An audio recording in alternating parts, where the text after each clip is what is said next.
ورحمة الله وبركاته. الحمد لله وكفى والسلام على عباده الذين اصطفى. أما بعد فأعوذ بالله من الشيطان الرجيم. بسم الله الرحمن الرحيم. قل إصلاح لهم الخير صدق الله العظيم.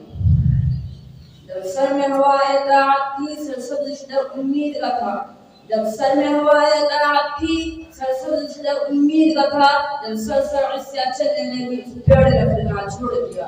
اللہ جرا اب بھی ہے بلی آسان نشا سب قائم ہے، اللہ جرا اب بھی ہے بلی آسان نشا سب قائم ہے. اللہ کے بندوں نے نیک افراح پہ چلنا چھوڑ دیا.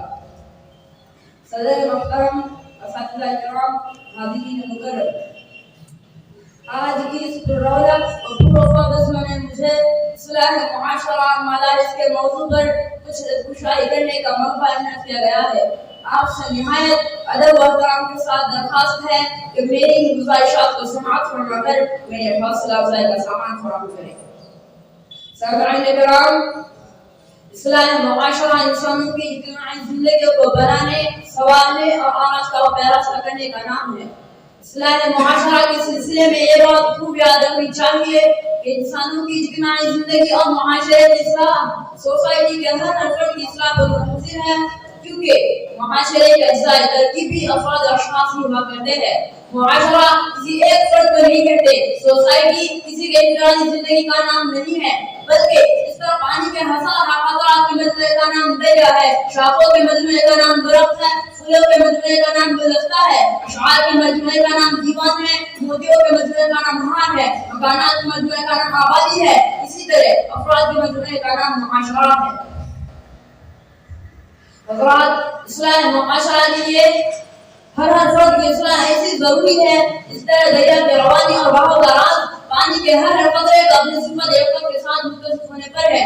درخت کی سرسبزی و شادابی کا سبب پتے کی ہریالی اور تازگی میں پنہا ہے. شاعر کا دیوان کی خوبی ہر شاعر کی فنی و ادبی میں عام رقائم ہے. موتیوں کے ہاں چمک ہر موتی کے آب و تاب و درخشانی کا مضمون محنت ہے.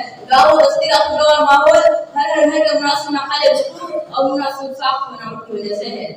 اسی طرح معاشرہ کی اصلاح ہر فرد کے انفرادی زندگی کا سفر جانے اور خوبیوں سے آراستہ ہو جانے سے معلوم ہے. آئیے اس پر بھی غور کرتے چلیں کہ جب معاشرہ افراد اور اشخاص سے ہے تو ان کی اصلاح و تربیت کہاں اور کس جگہ ہوتی ہے، ان کی زندگیاں کہاں سجتی اور سنورتی ہے، اور کہاں کی محنت کی چٹکی فضا معاشرے کے فرد کو صلاح و فلاح کی کھینچتی ہے. دوستو، جن کے پاس نگاہ بصیرت اور دیدار عبرت ہے وہ اپنی آنکھوں سے ایک سوال دیکھ رہے ہیں کہ اس دوران فضا میں اگر ایمان نقص کو پھیل رہی ہے تو مدارس اسلامیہ سے پھیل رہی ہے. اس ظلمت و تاریکی میں اگر کوئی جھوٹ چمک رہا ہے تو مدارس کی بدولت ہے. اس پیان سے اور مختلف انسانیت کے لیے اگر کہیں آب حیات تقسیم ہو رہا ہے تو وہ انہی مدارس میں تقسیم ہو رہا ہے. یہ مدارس کو میرا نور ہے جن سے دلوں کو ایمان کی روشنی ملتی ہے. مدارس وہ شفا خانے ہیں جہاں بیمار ملت کو زندگی ملتی ہے. بلکہ مجھے فقیر اسلام حضرت مولانا ابو الحسن علی ندوی رحمہ اللہ کی زبان میں کہنے دیجیے کہ یہ مدارس اسلامیہ سب سے بڑی کارگاہ ہے جہاں عادت غیر مردم سازی کا کام ہوتا ہے. یہ مدارس وہ کارخانے ہیں جہاں عقل و دیگر ڈھلتے ہیں. یہ مدارس وہ بجلی گھر اور پاور ہاؤس ہے جہاں سے اسلامی آبادی بلکہ انسانی آبادی کو بجلی تقسیم ہوتی ہے. یہ وہ بازار ہے ظاہر فرشتے جس میں دکھ جائے، یہ وہ بازار ہے ظاہر فرشتے جس میں دکھ جائے جہاں ہر چیز بکتے ہیں، بتاؤ کیا خریدو گے. اس حقیقت کے بعد یہ بات واضح ہو گئی ہے کہ معاشرہ افراد میں جڑے کا نام ہے اور افراد کو فوق افراد اور تربیت و اصلاح میں مدارس کا وہ بیدار ہے جو آفتاب نیک روز کی طرح روشن اور چمکدار ہے. اس لیے کوئی بھی انصاف پسند اصلاح معاشرہ کے باب میں مدارس کے کلیدی کردار کا انکار نہیں کر سکتا. آئیے پہلے بدل کر یہ بھی غور کریں کہ جب معاشرہ کے اصلاح معاشرہ میں کن کن افعال اعمال اور اوصاف و خصائص کا خاص دخل ہے. آیا یہ مدارس اور اہل مدارس ان افعال اعمال اور اوصاف و خصوصیات میں مکمل ہے یا نہیں؟ اگر جواب اس بات میں ہے تو یہ بات صاف ہو جائے گی کہ اصلاح معاشرہ کے تمام قدر و سامانیہ اور خوبیاں انہی مدارس کے دم سے قائم ہیں.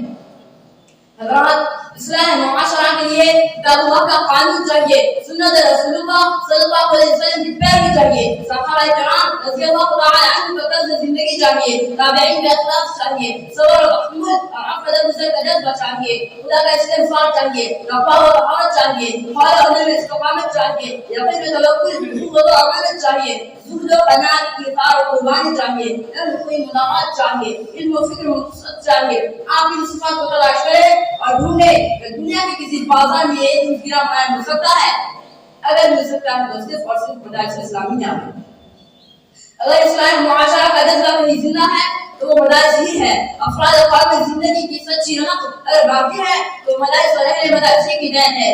آپ اسلام معاشرہ کے حامی تمام حقیقوں کا جائزہ لے لیں تو یقیناً یہ تمام طریقہ اور تنظیمیں بالواسطہ یا بلا واسطہ مدارس اور اہل مدارس سے ہی مربوط نظر آئیں گی۔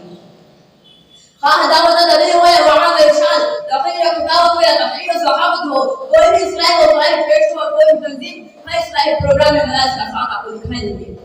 اس لیے میں آپ سے یہ کہہ کے اجازت چاہتا ہوں، یہ سب سوز و گداز رونق و محفل ہمیں سے ہے، یہ سب سوز و گداز رونق و محفل ہمیں سے ہے کہ شمع انجم پروانہ آتش ملالم ہے، ہمیں سے ملت ابھری، ہمیں سے انقلاب آئے، ہمیں سے ملت ابھری، ہمیں سے انقلاب آئے، زمین کے منزلیں ہیں گردش وقت آسمان ہم ہیں۔